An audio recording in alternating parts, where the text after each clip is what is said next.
এই 500 টাকা ফাঁসি দিবেন কি আসামিকে?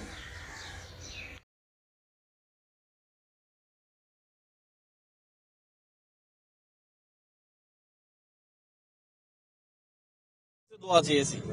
কোনো চঞ্চলতা ছিল না, না? কোনো চঞ্চলতা, একদম স্বাভাবিক। আমি তো একই কথা বারবার বলছি।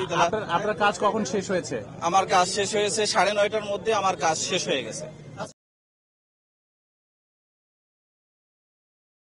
দর্শক, আজকের এই ভিডিওটি শুধু মেক করা হয়েছে আপনাদেরকে ঘিটুর ফাঁসির রায় এবং ঘিটুর ফাঁসি হবে এমন দৃশ্যে যে ভিডিওগুলো তৈরি করা হয়।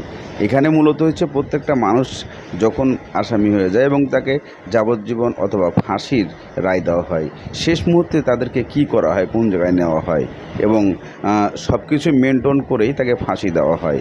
যেমন একজন ফাঁসির আসামির শেষ ইচ্ছা এবং ইমামকে দিয়ে তোবাতুল্লাহ পড়ানো সব কিছুই, এবং যে জায়গাগুলোতে তাদেরকে নিয়ে যাওয়া হয় সেগুলো দেখা, এবং ফাঁসির মঞ্চগুলো বিভিন্নভাবে তৈরি করা হয়। ফাঁসির মঞ্চগুলো সঠিক যেভাবেই তৈরি করুক, যেখানেই যে জেলখানায় থাকুক না কেন, একই রকমভাবেই করা হয় ফাঁসির মঞ্চ।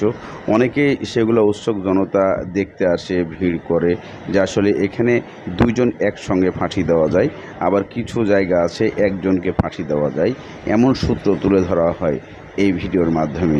তবে এই দৃশ্যগুলো অনেকে দেখতে পারেন না, আবার অনেকে দেখতে পারেন। তবে যাদের হাড় দুর্বল তারা অবশ্যই এই ভিডিও থেকে বিরত থাকবেন, কেননা এই সমস্ত ফাঁসির যে কার্যকলাপ, যে মঞ্চগুলো দেওয়া হয়েছে, আপনাকে দেখানো হচ্ছে, আসলে এগুলো প্রত্যেকটা ফাঁসির আসামির জন্যই করা হয়। এই নিয়মিত তাদেরকে ফাঁসি দেওয়া হয়।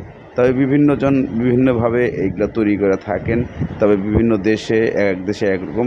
তবে ফাঁসির মঞ্চগুলো সাধারণত একই রকম পরিবেশেই সৃষ্টি করা থাকে পৃথিবীর প্রত্যেকটা রাষ্ট্রেই, এবং যেখানে অনেক লোক সমাগম করতে পারেন না, তারা অনেক রাত্রে হয়, এজন্যই হয়তো করা হয় না।